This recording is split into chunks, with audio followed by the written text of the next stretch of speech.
봉투를 열어주세요. 실이 엉키지 않게 천천히 풀어주세요. 자, 그러면 시작해볼까요? 앞 뒷면을 구별해야겠죠?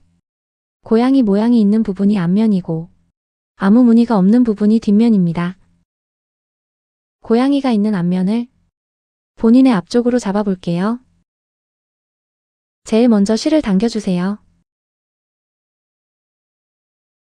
앞부분을 보면 모든 바늘땀이 다 연결되어 있는 것처럼 보이지만 여러분들이 하기 쉽게 미리 해놓은 것입니다.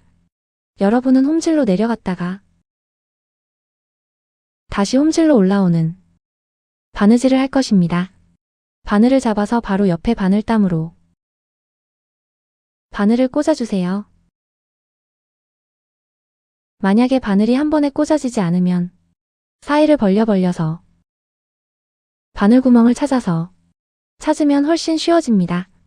실이 앞쪽으로 나올 때는 실을 이렇게 아래로 내려주세요. 왼손 방향으로 이렇게 사선으로 딱 당겨서 바늘 실 끝이 구멍의 끝에 걸리는 느낌으로 잡아당겨주세요. 다음은 바로 바늘땀에 바늘을 꽂아주세요. 뒤에서 바늘이 나올 때는 이렇게 위로 올리는 느낌으로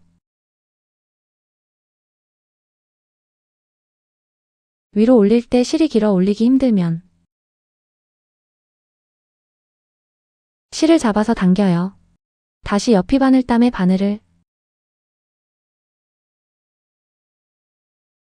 꽂아 아래로 내려보세요.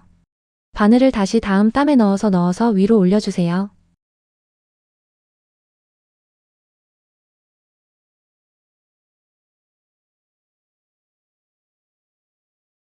오케이, 다시 옆에 땀에 꽂아서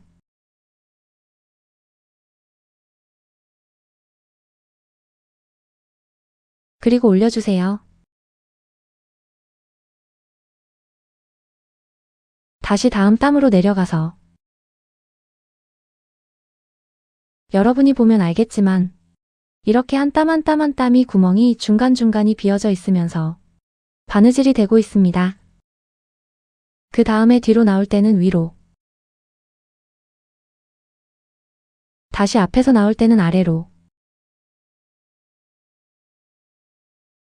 다시 위로 이렇게 가주세요.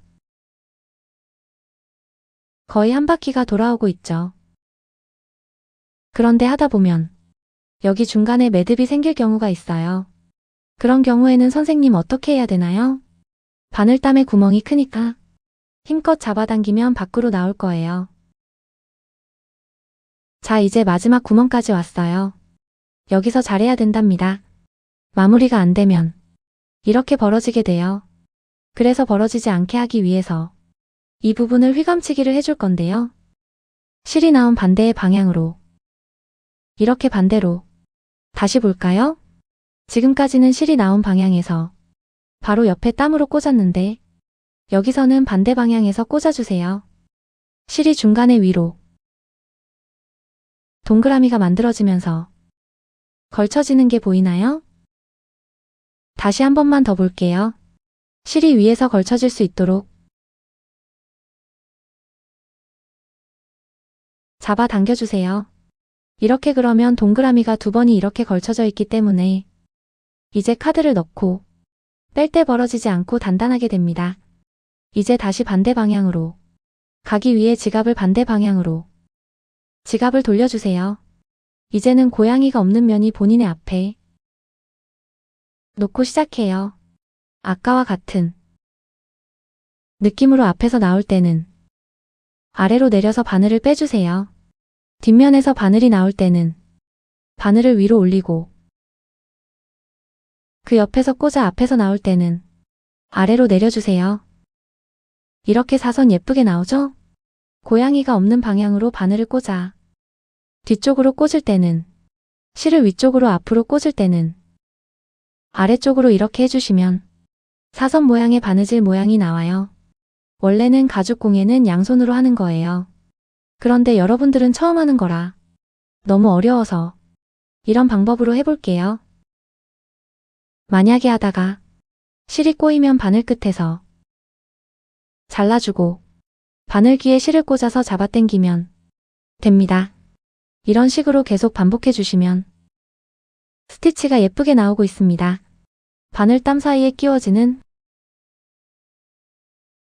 느낌으로 처음에 시작했던 부분까지 오셨나요? 자, 한두 땀 정도만 더 겹치게 하고 앞쪽에서 마무리를 하는 것보다 뒤쪽에서 마무리를 하는 것이 더 예쁘니까 여기에서 가위로 잘라주고 라이터로 태워주도록 하겠습니다. 선생님들께서 라이터로 해주실 거예요.